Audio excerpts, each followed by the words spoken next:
تو یہ رسپانس انشاءاللہ ہم لیں گے اور اس پہ دنیا کا جو ٹینشن ہے اس کو ہم اس پہ رکھیں گے کہ جو یہ ہندوتوا اور منیر صاحب یہ جو بھارت کی ہندوتوا سوچ ہے یہ جس طرح سے وہاں پر رہنے والی اقلیتوں پر بھاری پڑ رہی ہے اس پر بات کرنا بہت اہم ہے، لیکن آپ کو کیا لگتا ہے عالمی ممالک کیوں نہیں اس پر ایکشن لے پاتے ہیں، کیوں اسے پریشرائز کر نہیں پاتے؟ کیا کمرشل مفادات جڑے ہیں بھارت کے ساتھ اس لیے وہ ایکشن نہیں لے پاتے؟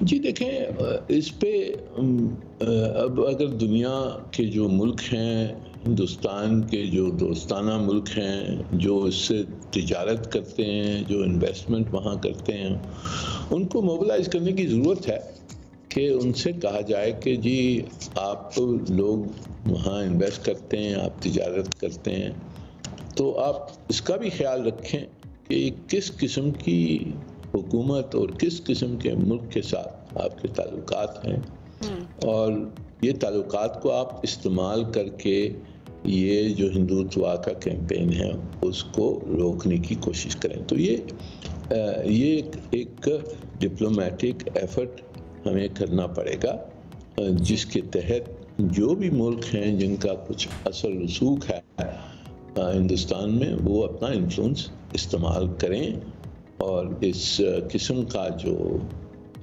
کیمپین ہے، جو ایکسٹریمسٹ قسم کی ہندوتوا کیمپین ہے، اس کو روکنے کی کوشش کریں۔ منیر صاحب انفلوئنس کی تو آپ نے بات کی، لیکن دوسری جانب دیکھا جائے تو امریکہ سے جب بھی بھارت کے حوالے سے سوال کیا جاتا ہے تو جواب دینے سے وہ ہمیشہ کتراتا ہے۔ اب اس طرح سے کھل کر کیوں نہیں سامنے آتا، اپنا موقف کیوں نہیں وہ بیان کرتا؟ جس طرح سے یہ جو امریکی محکمہ خارجہ ہیں اس کے نائب ترجمان سے بھی جب بابری مسجد کے حوالے سے سوال کیا گیا تو وہ بھی جواب کو گول مول ہی کر دے، کھل کے کوئی جواب نہیں دیا انہوں نے۔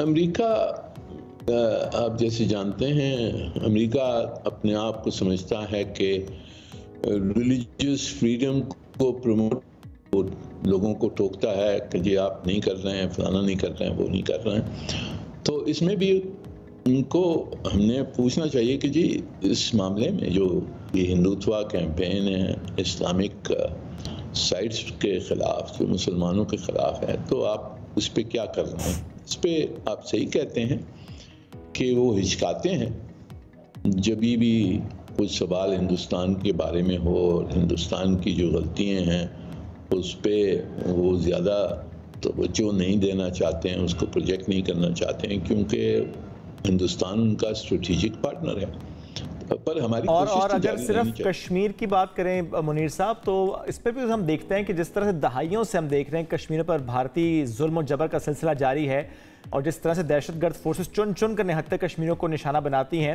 ایسے میں یو این کا وہاں بھی تو ہمیں کردار نظر نہیں آتا، کوئی رد عمل سامنے نہیں آتا وہاں پر۔ یہ دیکھیں یو این، جہاں تک کہ یو این جو سیکرٹری جنرل ہے اور جو سیکرٹیریٹ ہے، جو یو این آفیشلز ہیں، جہاں تک کہ ان کا اختیار ہے تو انہوں نے تو ہماری حمایت کی ہے، اور کشمیر کے قصے کے اوپر جو پوزیشن لی ہے یونائٹڈ نیشنز نے، سیکرٹری جنرل نے، وہ بالکل درست ہے اور صحیح ہے اور ہماری پوزیشن سے الائنڈ ہے۔ سیکرٹری جنرل صاحب نے، جیسے آپ کو یاد ہوگا، انہوں نے کہا ہے کہ کشمیر کا مسئلہ حل ہونا چاہیے in accordance with the UN Charter, with the UN resolutions and bilateral agreements۔ تو یہ ہماری بھی پوزیشن یہی ہے اور یہی ہم چاہتے ہیں کہ اقوام متحدہ یہی پوزیشن پہ قائم رہے۔ جو 2 رپورٹس ایشو کیے ہیں high commissioner for human rights نے کشمیر کے اوپر، وہ 2 رپورٹس بھی پوری لسٹیں دیتی ہیں کہ کس قسم کی ہیومن رائٹس کی خلاف ورزی ہو رہی ہے آکیوپائڈ کشمیر میں۔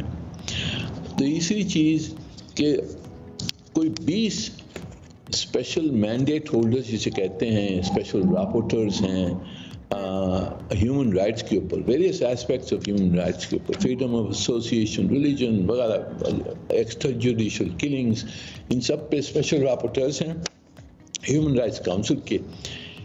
20 ان میں سے 20 اسپیشل راپورٹرز نے انڈیویجولی اور جوائنٹلی یہ اعتراض کیا ہے کہ جی ہیومن رائٹس وائلیشنز جو کشمیر میں ہو رہی ہیں اس کی خلاف ورزی کے لیے ہم نے ایکشن لینا ہے.